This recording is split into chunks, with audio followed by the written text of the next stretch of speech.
एमसीसीलाई चाँडै नै एउटा निष्कर्षमा पुर्याउने दिशामा सकारात्मक छलफल भएको छ। उसले दिएको टाइमलाइनमा जान्छ त? जनताका बिचमा एउटा कुरा गर्ने र अन्तर्राष्ट्रिय समुदायका बिचमा अर्कै कुरा गर्ने, यो परराष्ट्र नीतिका सन्दर्भमा यो द्वैल चरित्र चाहिँ उपयुक्त होइन भन्ने खालको कुरा हामीले चाहिँ त्यहाँ धेरै विषयमा गम्भीरताका साथ छलफल भएका छन् र आजको छलफल सत्ता गठबन्धनका नेता पुष्पकमल दाहाल प्रचण्डको चाहिँ एमसीसीका सन्दर्भमा यो बारेमा लिएर गठबन्धनमा कुनै समस्या छैन र समस्या रहने छैन। छलफलमा सत्ता गठबन्धनका नेता पुष्पकमल दाहाल प्रचण्ड र कानुन मन्त्री समेत रहनुभएको थियो। पहिलो कुरा, जे कमजोरी भएको छ सभामुखको तर्फबाट त्यो कमजोरी सच्याउने दिशातर्फ अगाडि बढोस्।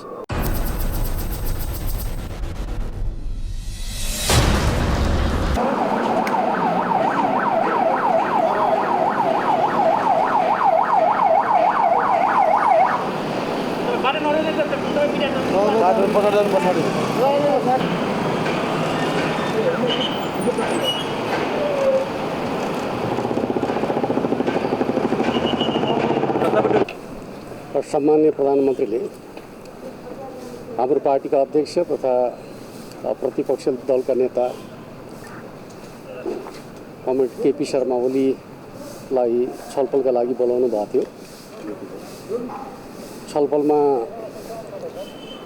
सत्ता गठबन्धनका नेता पुष्पकमल दाहाल प्रचण्ड र कानुन मन्त्री समेत रहनुभएको थियो र त्यहाँ खास गरी अहिलेको राजनीतिक परिस्थितिका सन्दर्भका बारेमा अन्तर्राष्ट्रिय मामिलाहरूका विषयमा हामीले विस्तृत रूपमा छलफल गरेका छौँ र सम्माननीय प्रधानमन्त्रीको धारणा एमसीसी लगायतका विषयहरूलाई अगाडि बढाउनका लागि सहयोग गर्नुपर्छ भन्ने खालको रहेको थियो। त्यसैगरी सत्ता गठबन्धनका नेता पुष्पकमल दाहाल प्रचण्डको चाहिँ एमसीसीका सन्दर्भमा उहाँले प्रतिपक्षले चाहिँ सदन सुचारू गर्नका लागि सहयोग गरोस् भन्ने खालको कुरा वा चुनावसम्मका लागि यो विषयलाई संयुक्त रूपमा चाहिँ प्रतिपक्षसहित भएर चाहिँ चुनाव पछाडि मात्रै यो विषय अगाडि बढाउनु उचित हुन्छ भनेर प्रस्ताव पठाउँ भन्ने खालको आग्रह गर्नुभएको थियो र हामीले हाम्रो तर्फबाट खास गरी सत्ता पक्षले आफ्नो दृष्टिकोण एमसीसीका सन्दर्भमा के छ भन्ने कुरा राख्नु उचित हुन्छ। प्रधानमन्त्री प्रणालीमा सत्ता पक्ष राष्ट्रिय मामिलाहरूमा मुद्दाहरूमा अलग अलग राय प्रकट गर्ने कुरा संसदीय लोकतन्त्रका लागि उपयुक्त कुरा होइन। यो विषयमा सत्ता पक्ष सबभन्दा पहिले स्पष्ट होस् भन्ने राय हामीले प्रकट गऱ्यौँ। जहाँसम्म प्रतिनिधि सभामा हाम्रो उपस्थितिको कुरा छ, हामी प्रतिनिधि सभामा उपस्थित भएर राष्ट्रिय सरोकारका मुद्दाहरूमा छलफलमा भाग लिन चाहन्छौँ, तर हामीलाई प्रतिनिधि सभामा उपस्थितिका लागि वातावरण तयार गर्ने कुरा सत्ता पक्षको जिम्मेवारीको कुरा हो। सत्ता पक्षले अहिलेसम्म त्यो भूमिका निर्वाह गर्ने काम गर्न सकेका छैन र विशेष गरी सभामुखको भूमिकाका कारणले गर्दाखेरि नै हामी प्रतिनिधि सभामा उपस्थित हुन गाह्रो भएको छ। हामीले आफ्ना असहमतिहरू लामो समयदेखि राख्दै आएका छौँ। त्यो विषयलाई सत्ता पक्षले आजसम्म पनि सम्बोधन गरेको छैन। हामी फेरि पनि सत्ता पक्षलाई आग्रह गर्न चाहन्छौँ कि प्रतिनिधि सभामा हाम्रो उपस्थिति आवश्यक छ भन्ने कुरा सत्ता पक्षले महसुस गर्छ भने हाम्रा मुद्दाहरूलाई सम्बोधन गरोस्।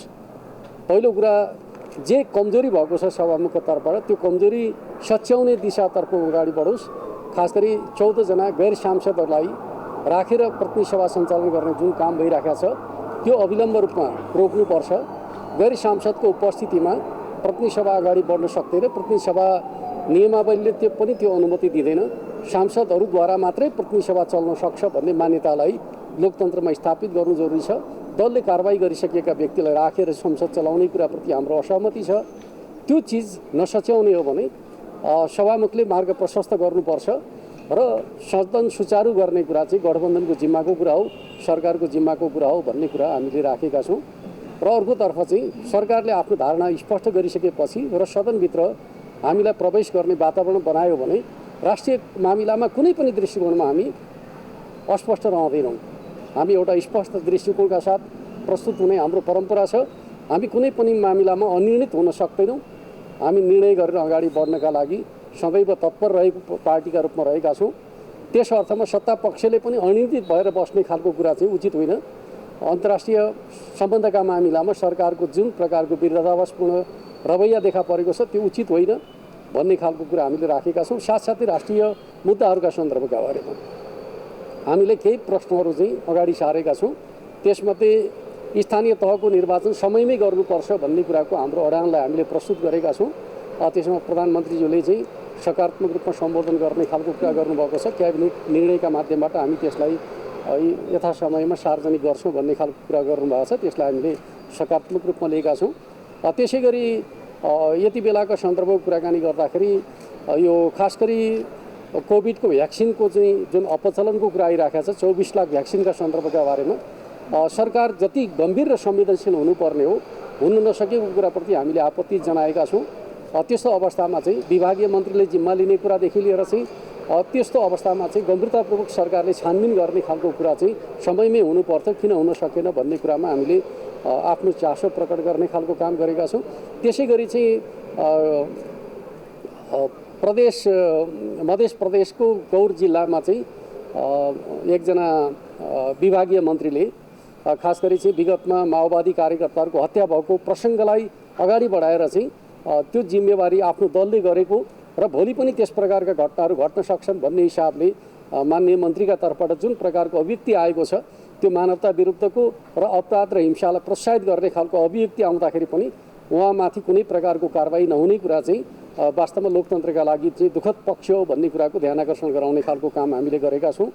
अर्कोतर्फ चाहिँ मुलुकको जुन प्रकारको वित्तीय सङ्कटतर्फ मुलुक अगाडि बढिराखेको छ यो अवस्थाभित्र चाहिँ सरकार गम्भीर होस्, जनताका समस्याहरूलाई समाधान गर्ने कुराहरूमा सरकारले चाहिँ गम्भीरतापूर्वक ल्याओस् भन्ने खालको कुरा गरेका छौँ।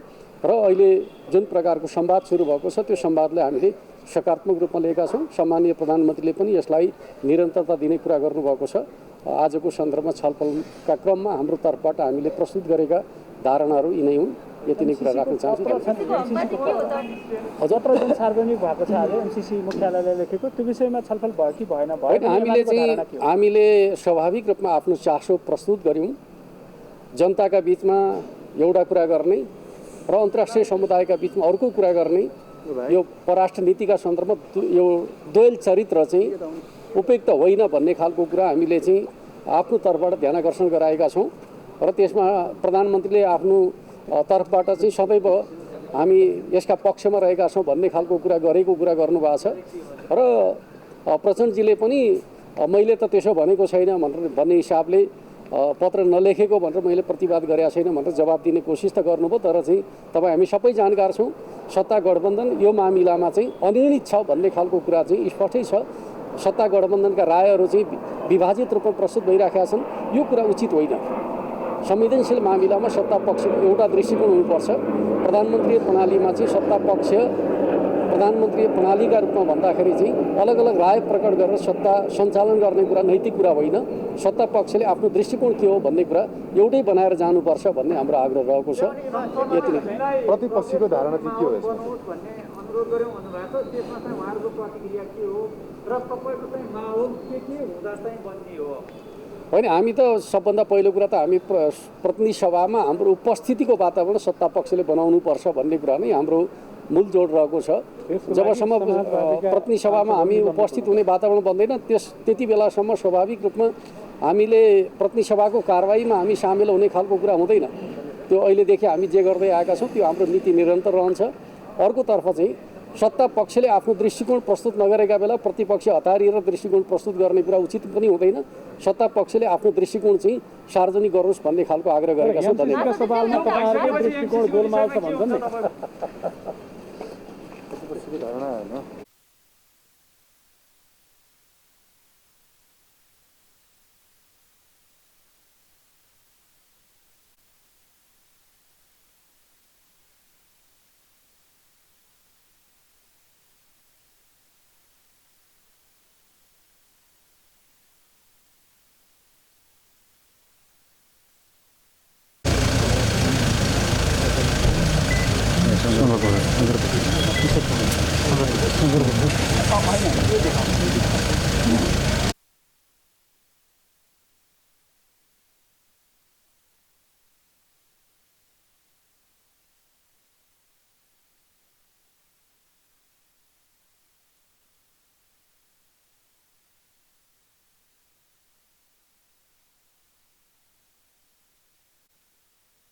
सम्माननीय प्रधानमन्त्रीजीले प्रमुख प्रतिपक्षी दलको नेता केपी शर्मा ओली, पूर्व प्रधानमन्त्री पुष्पकमल दाहाल प्रचण्डलाई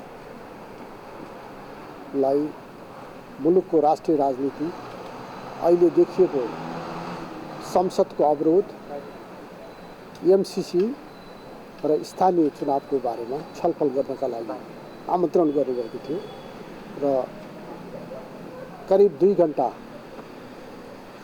सौहार्दपूर्ण वातावरणमा हार्दिकताका साथ, खुलसताका साथ विचार विमर्शहरू भएको छ र यो नेपालको राजनीतिका निमित्त एउटा सकारात्मक पक्ष हो र आगामी दिनमा फेरि यिनै विषयहरूमा छलफल हुने सहमतिका साथ आजको बैठक समापन भएको छ। यो विषय भनेको चाहिँ के त? एमसीसी को बारेमा शङ्कर पोखरेलले केही भनेर जानुभयो हैन? के भन्नुभयो उहाँले? केही विषयहरू उहाँले भन्नुभएको छ, जस्तो सत्तापक्ष एमसीसी को स्पष्ट हुनुहोस् विषयमा भन्नुभएको छ भन्नुभयो। प्रचण्डले चाहिँ निर्वाचनपछि मात्रै एमसीसी कुरा अघि बढाउँ भनेर त भन्नुभएको छ भन्नु प्रस्ताव गर्नुभयो। सत्तापक्ष स्पष्ट नभएको भएर हाम्रो कुरो छैन भन्नुभयो। सभामुखको विषयमा बोलेर जानुभएको छ। त्यहाँ धेरै विषयमा गम्भीरताका साथ छलफल भएका छन् र आजको छलफल चाहे संसदलाई प्रभावकारी बनाउने विषयमा होस्, चाहे एमसीसीलाई यो अनुदान छ यसलाई संसदमा छलफल गरेर यसलाई एउटा निष्कर्षमा पुर्याउने कुरा होस्, यी सबैमा सकारात्मक दिशाले सकारात्मक ढङ्गमा छलफल भएका छन् र आगामी छलफलले यसलाई एउटा निष्कर्षमा पुर्याउने बुझाइ मेरो छ।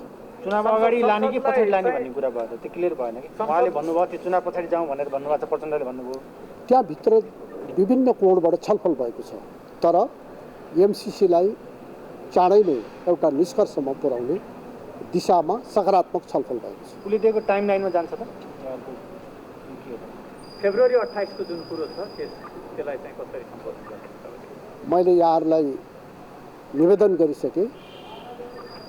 एमसीसी को जुन अहिले बहस चलिराखेको छ, जुन किसिमको भ्रम आशंकाहरू छ, यो चाँडै नै दूर भएर यो चाहिँ कार्यान्वयनमा जान्छ। आज एउटा एक किसिमको आइस ब्रेक पनि भन्न मिल्छ। 3 दलका ठुल्ठुला 3 जना नेताहरू जसको बिचमा संवादहीनता थियो। यद्यपि प्रधानमन्त्री त बालकोट पुगेरै भेट्नु भएको थियो, यसअघि पहल गर्नुभएको थियो, ठुलो पहल। आज भेटघाट भएको छ। एमालेको कुरो के रह्यो? 6 महिनापछि केपी ओली यहाँ बालुवाटार प्रवेश गर्नुभएको छ, उहाँहरूको चाहिने कुराहरू के रह्यो?